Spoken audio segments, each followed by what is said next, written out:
Yeah, good evening from Antwerp, from Belgium, and welcome to another brilliant thought session that we are doing for the fourth time this actually 2023. So tonight, as the last Monday and this Monday, we actually are going to host a very, very famous diamantaire in this industry. And please, if you want to basically join us and listen about the diamond industry, mining, exploration from people who are actually fans of the diamond industry, yeah, just join us. Every Monday, 7 p.m. Belgium or 8 p.m. African time, we are here. And now we're gonna go to, let's see. Yeah, welcome, welcome. Oh, hi, James. Is it fine? Can you hear me? Can you see me? The usual questions, no? All right. So are you able to hear my voice? Because I'm not... Yes, I can hear you loud and clear, Agnes. Great. Yeah, so welcome, James. Thank you for joining us. No, it's my great pleasure, Agnes. It's lovely to be with you on probably a cold winter's evening in Antwerp and a lovely, warm, balmy summer evening in Johannesburg. Oh, can you imagine? Yeah, I actually, if you believe it or not, I was riding a bike today, like a Belgian lifestyle, right? It was so windy, it was so cold that I said to myself, never again until the summer comes, you know, so windy. But yes, it has a charm, right? No, I went to see my mother last week on the east coast of England.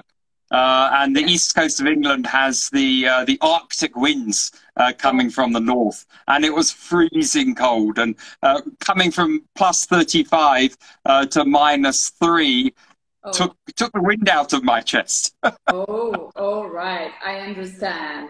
All right, so thank you for joining us once again. What are the brilliant thought sessions? You know, we have every Monday someone who is actually from the diamond industry, explaining to us a little bit more about why diamonds, why should people join this industry, like, you know, how did you start it, and how can someone else, you know, start as well, because as you know, probably we need, you know, more insight into the Africa and in general diamond industry in Africa particularly, and in the worldwide, right?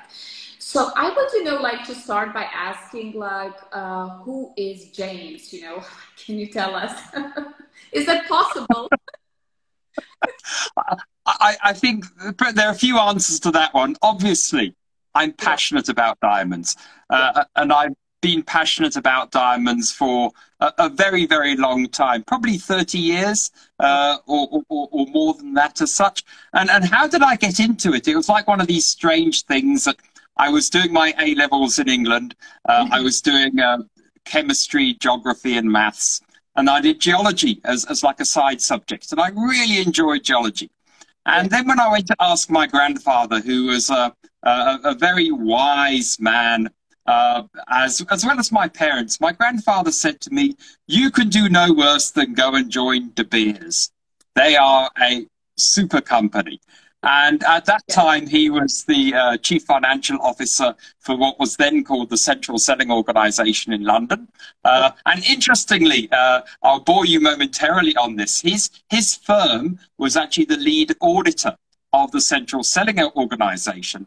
And the previous but one chairman, Harry Oppenheimer, wanted my grandfather to join the Central Selling Organization, so he didn't. You know, he was a very, very conservative, old-fashioned London city auditor. So what did Harry do? He bought the company. So my grandfather then ended up working for the Central Selling Organization in De Beers until he eventually retired somewhere around the age of 75 or thereabouts. So basically, I did my honours project at what was now the Venetia mine, but was then a prospect. In fact, Venetia mine is now going underground, shows a little bit my age. And then I joined De Beers. So ever since that time, I've worked in the diamond industry, diamond exploration, diamond mining, diamond project development, and I count myself very blessed for doing so. Yeah, correct. And how was it, working with De Beers? Like the whole experience, I mean, it was a long time, right, for you? I worked for De Beers for almost 21 years. I left as general manager responsible for advanced exploration in the global laboratories. And it was a terrific career, Agnes. I had several really interesting appointments. For my sins, I was general manager information technology for a while. And probably one of my highlights, aside from the general manager advanced exploration job, was that I was Nicky Oppenheimer's personal assistant for 3 years. And his first personal assistant when he became executive chairman of De Beers, along with Gary Wraith, who was the managing director. And it was terrific. De Beers was probably at its zenith at that point. It was a $12 billion plus company with operations around the world, and with a technical and business cadre who were the best in the diamond industry by a very long way. You would go to a technical conference and 3/4 of the papers were delivered by people from De Beers. And I look back at that time and I think, well, who are the formative people? And it was people like Alex Van Sale, Bill McKechnie, Brian Ainsley, who were very much my mentors, my bosses, and helped me develop to be the kind of diamond person I am. And very interestingly, I still do go and see Nicky from time to time when he invites me to one of his wonderful events. And we have a lovely discussion, because I may be one of the only diamond men, if you see what I meant, who have carried on the tradition of being diamond people. And I think what Gareth Penny said, who was our last managing director of De Beers, is being up to diamonds. And I think you and your listeners will know what I mean when I say being up to diamonds. Yeah. So what do you think actually, changed from that time when you were with De Beers and now, in terms, I mean, of maybe exploring or mining in, let's say, in Africa? Agnes, it's a very good question. I've almost had like 2 parts to my career. I'm now very blessed to be running my 4th listed diamond exploration development company. I've run African Diamonds, which returned 25 times their original shareholders, and were the original developers of what is now the famous Karowe mine. I ran West Africa Diamonds, and the deposits which are part of that are now part of Newfield Resources in Sierra Leone and currently being mined. I ran Rockwell Diamonds, and now I'm running Botswana Diamonds. And so it's a very, very different world, the world of the junior. Essentially, you are chief cook and bottle washer. So you have responsibility for raising the money, spending the money, writing up the money, and being very mindful all the time of shareholder return.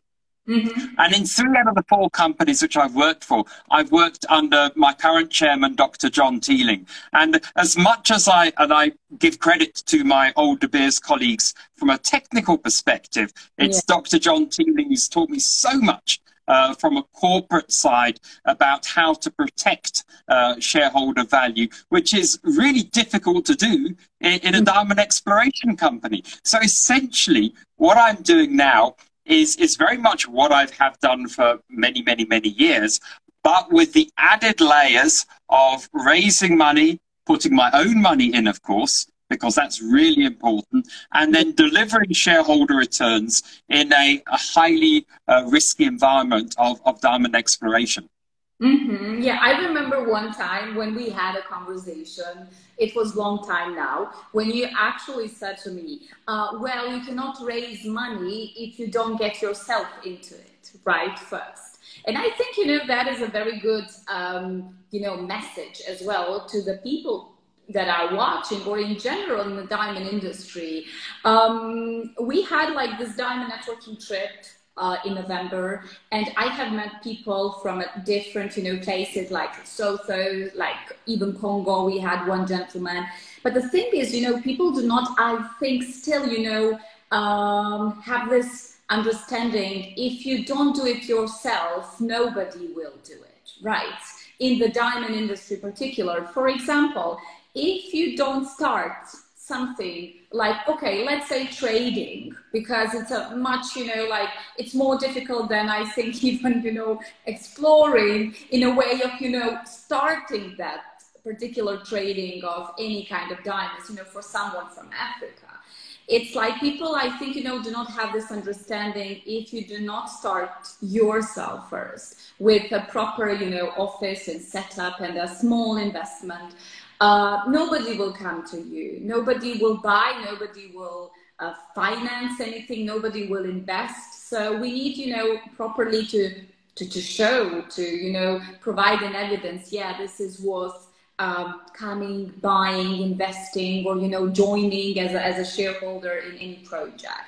I mean, for you, it might be, much easier to actually attract some people to join you, especially in Botswana. But, sometimes we have people who would like to start an operation in places like Liberia, like Sierra Leone. And it's very hard, to attract anyone to join these kind of mining projects in West or Central Africa or any part, besides Southern African countries.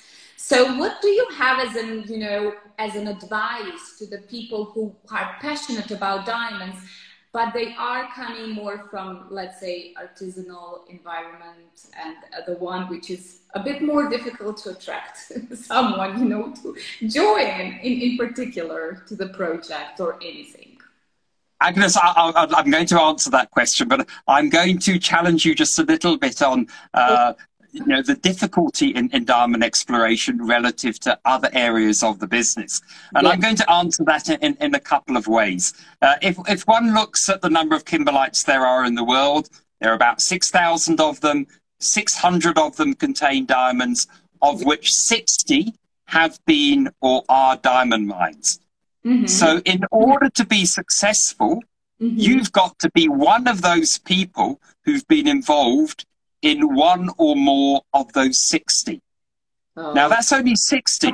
Now, I've been very, very blessed to be involved with 4 of them. Now, that's quite a high percentage. So, and that's the first thing. The second thing is that prior to the global financial crisis, there were several diamond explorers and developers who ran juniors in Southern Africa.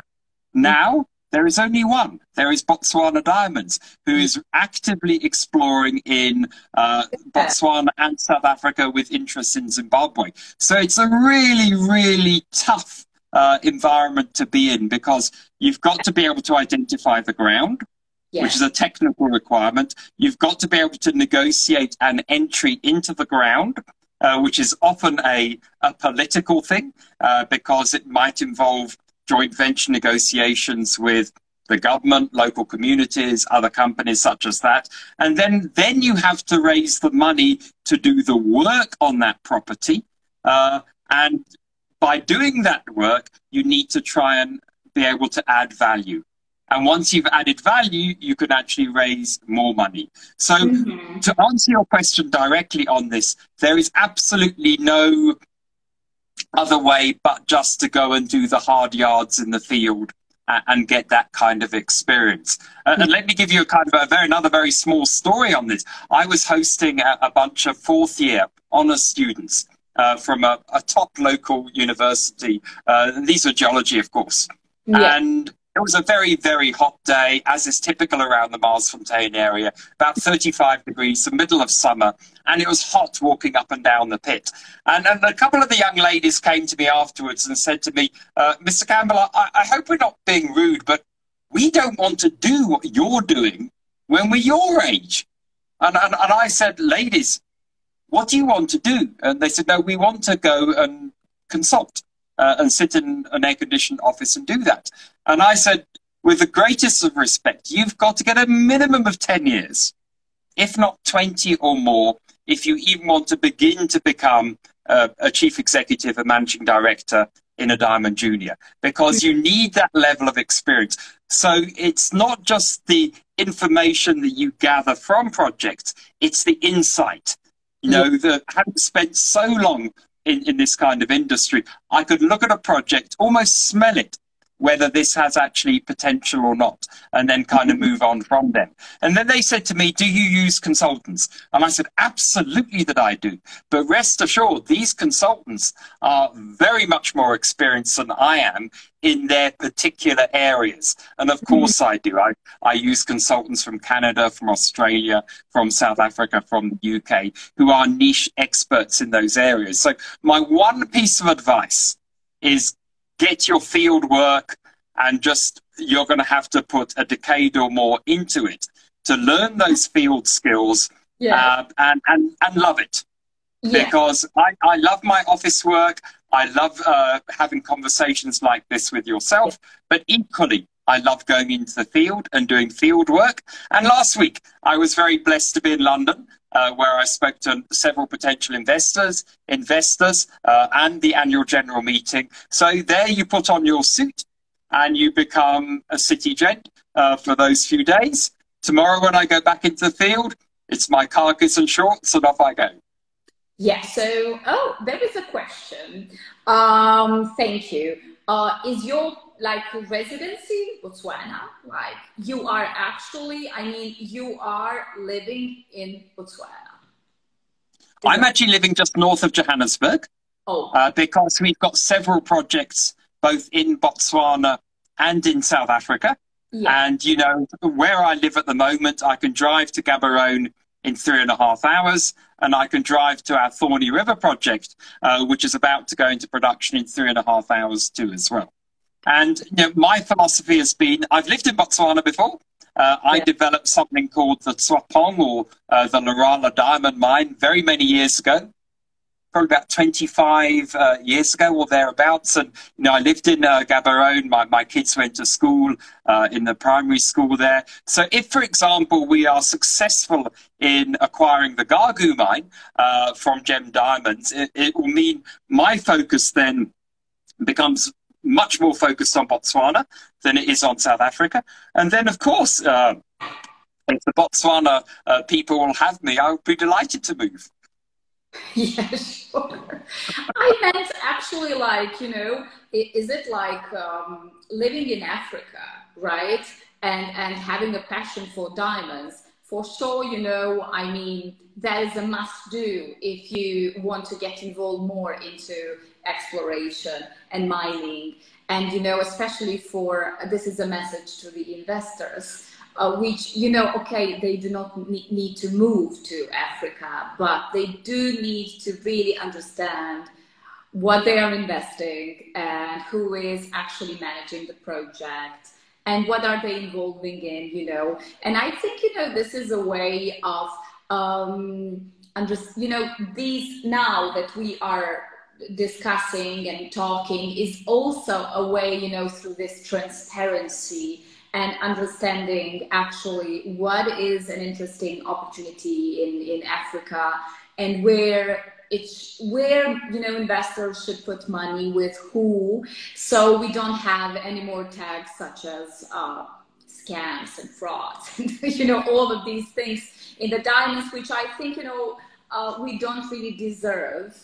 But yes, there is a reality as well that people to get involved in a different kinds of projects which are not the best one, and through a very shady people in the industry. So that is a very, very regular, I mean, thing that happens, and we need to correct this. Like you said once to me, you know, we are here to share some positive stories.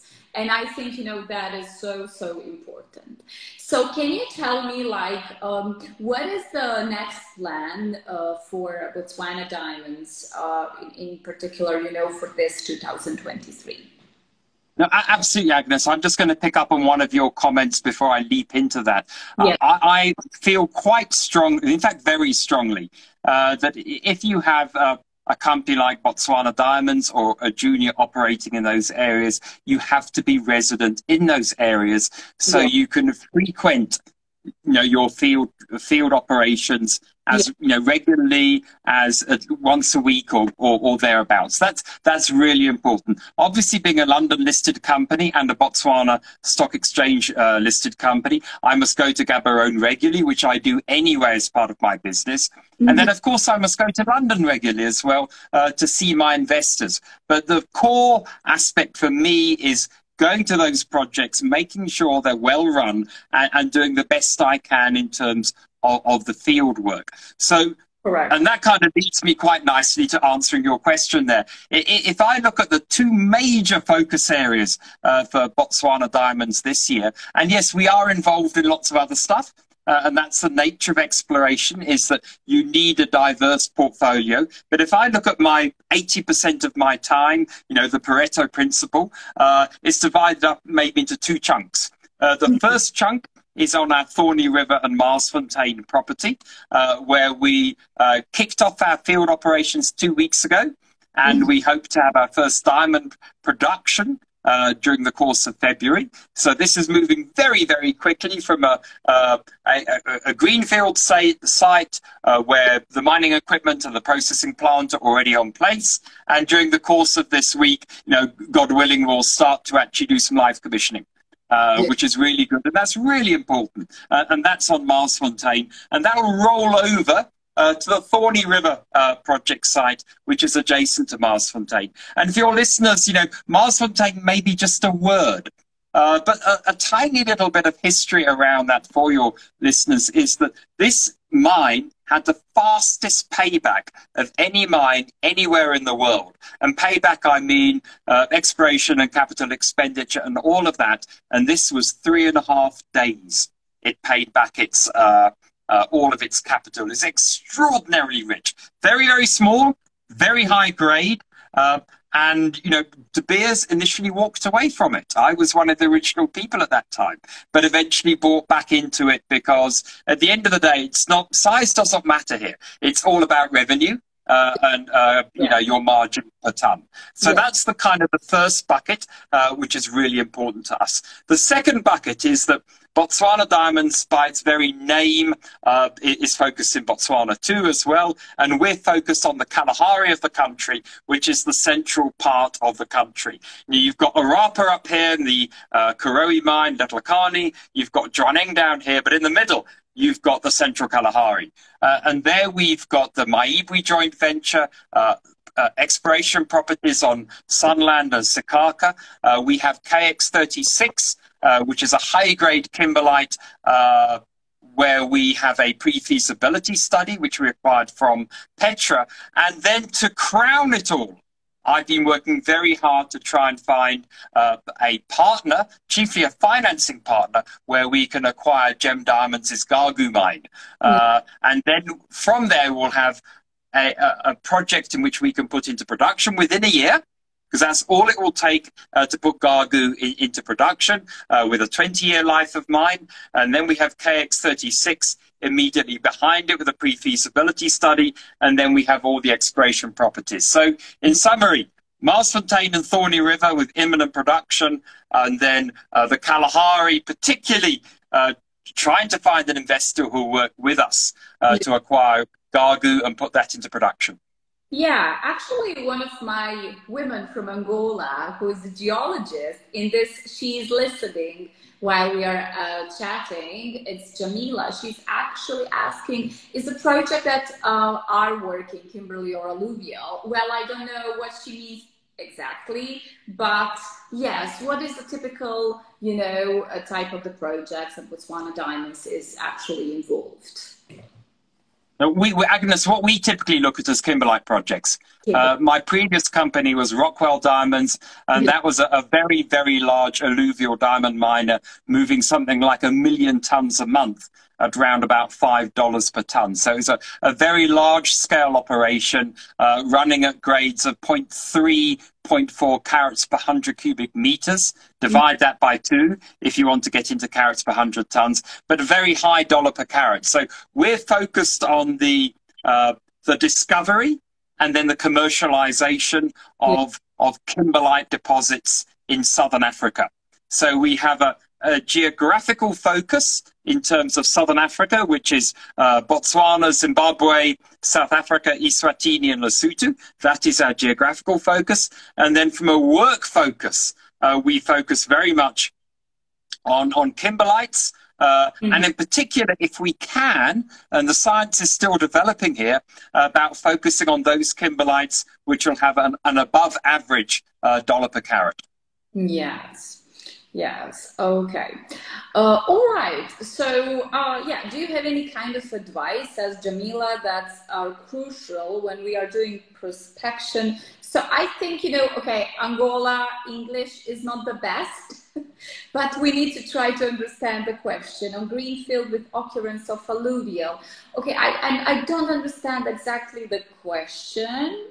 I think, Agnes, maybe I can help there. Yeah. Is that with alluvial deposits, it's that much more difficult to actually get an indicated resource. So typically, when you want to raise financing, you have to have a minimum of an indicated resource. And to get an indicated resource on an alluvial deposit is that much more difficult. But it's not saying it can't be done. When I was at Rockwell, all of our properties had indicated resources around them, and we had very, very good consultants actually supporting us. And then if one looks at probably the most successful alluvial diamond mine operator from a public company perspective, and I don't know private, or I can't say private because it's private, is Lukapa Diamonds, the Australia-listed company. They've done extraordinarily well in terms of their throughput and making money in Australia. So I would certainly look at Lukapa Diamonds for the young lady and have a look at what kind of work they are doing. And in my view, that would be a very good role model for following alluvial diamonds in Angola. Yes, I actually forgot, because Jamila she belongs to Brilliant Women Club. I forgot from which project she is. Forgive me, Jamila, if you can write it down. I think it's Katoka, because there are so many women in the Brilliant Women Club, which I'm so happy, and there are different projects from actually Angola. They all, of course, belong to Ndiama. But the women, are really, really, extremely interesting thing in Angola that happened to me, James. It's like I discovered so many young women geologists, when we actually had a diamond networking trip. So yeah, it was, it was just a miracle. Like, where were these women, like all geologists really working in the field? It's an interesting discovery, especially for someone like me. So what do you think in general, like I have one question that interests me is like, how do you convince people to go from, I want just to buy rough diamonds to, I want to explore mining projects, because this is what happens to me. It's like when you actually, have a discussion or sessions with people, I always try to say, why don't you explore? Why don't you mine more? Why don't you explore more? Why do you just want to come and buy the rough diamonds? I mean, I know why. It's easier. But in general, there is, like a trend. I want to buy diamonds from Africa, the rough diamonds, but I don't want to explore. How do we, overcome this? In general, if a company has a plan or has an objective and mission and vision, you cannot change it that easy. But how do we at least, start changing the perspective, of people who are dealing with rough diamonds, or anyhow, are maybe site holders of De Beers and etc., etc. Agnes, it's an extremely good question. Yeah. And, the diamond industry is often spoken about the requirement for vertical integration. And, having been in the industry for very many years and having been in the public company space for about 18 years, I've probably done in that 18 years, maybe 25 different fundraisings or thereabouts, and I've never raised money off a Diamantaire, because a Diamantaire is happy to take diamonds once they're in production, or once there's an immediate guarantee of production, but they're not happy to invest their money in a mining project or an exploration project. I often say that where I am at this moment in time, particularly when it comes to Gargou, I have no friends. The minute I'm in production, I will have Diamantaires actually all over me, because I have guaranteed production. But it's not their business model. You know, if they want to guarantee production in the future, they would have to back people who have got a successful track record in exploration. Botswana Diamonds, of course, but there's several other companies too as well. And by doing that, then they get locked in terms of having the future production going forward. Somewhere like Gargou is a 20-year life of mine. So if and when, and God willing, I'm able to kind of fund it, that when we get to that particular point, then if I have not got a Diamantaire who I'm partnered with at that moment in time, then I will obviously work towards finding the best deal for myself at that moment. So in the olden days, with De Beers, when there were several competition kind of law issues about De Beers being vertically integrated, because they were explorers and miners, and there were concerns about them getting involved in the polished trade and the retail trade, and they didn't. They had the joint venture with LVMH, the De Beers shops, which are not the De Beers, but they sold the De Beers trademark outside of Southern Africa. But no one has really gone the other way round from the Diamantaire side, the jewellery manufacturer and the jewellery retailer, to say, well, let me go all the way back. Let me hook in people who are doing not just exploration, diamond development stuff, because exploration can be very, very high risk, but development stuff where they're already working on diamondiferous kimberlites. So the likelihood of commercial success is fine. Locking in that relationship, and then you have a very strong partnership actually going forward. And sadly, this has been spoken about, and I think Des Kinalea from the Royal Bank of Canada 15 years ago, who was one of the world's top diamond analysts at that time, said, the time for this is coming. Well, 15 years later, it still hasn't come. And in that 15 years, there has been a paucity of money going into diamond exploration. So there are very few of us actually doing it, but we are discovering new things. We are finding new things. So essentially, Diamantaires are going to be locked out of that if they want to have access to long-term production. Correct. Yes, I understand. I actually, do. And what will be, James, because Brilliant Thought sessions are 30 minutes, and what would be your final, like brilliant thought that you would like to share with us? Even you shared so many, so just like... No, Agnes, absolutely. I'm very mindful of your time. It's actually quite simple. The future of diamonds in Africa is bright. Invest in it. And of course, invest in Botswana diamonds. Yes. Oh, that's so brilliant. I love it. Yeah, so James, thank you so much. Thank you everyone for watching us. Yes, and thank you for commenting. Maybe sometimes we cannot reply to all of these messages, but if you have any question, you can address it privately to Mr. James or to me. And that is it. Simple. We are all very well connected, right? It's an internet era, and I hope so. It will help a little bit to move in a better ways. That is, for me tonight. Thank you, James. And goodbye to the lovely warm weather in South Africa. Thank you very much for having me, Agnes. Thank you. Yeah, you're welcome. See you and talk soon. Thank you, James. Okay, all the best. And thank you to your listeners. Thank you. Thank you. Bye-bye. Everyone.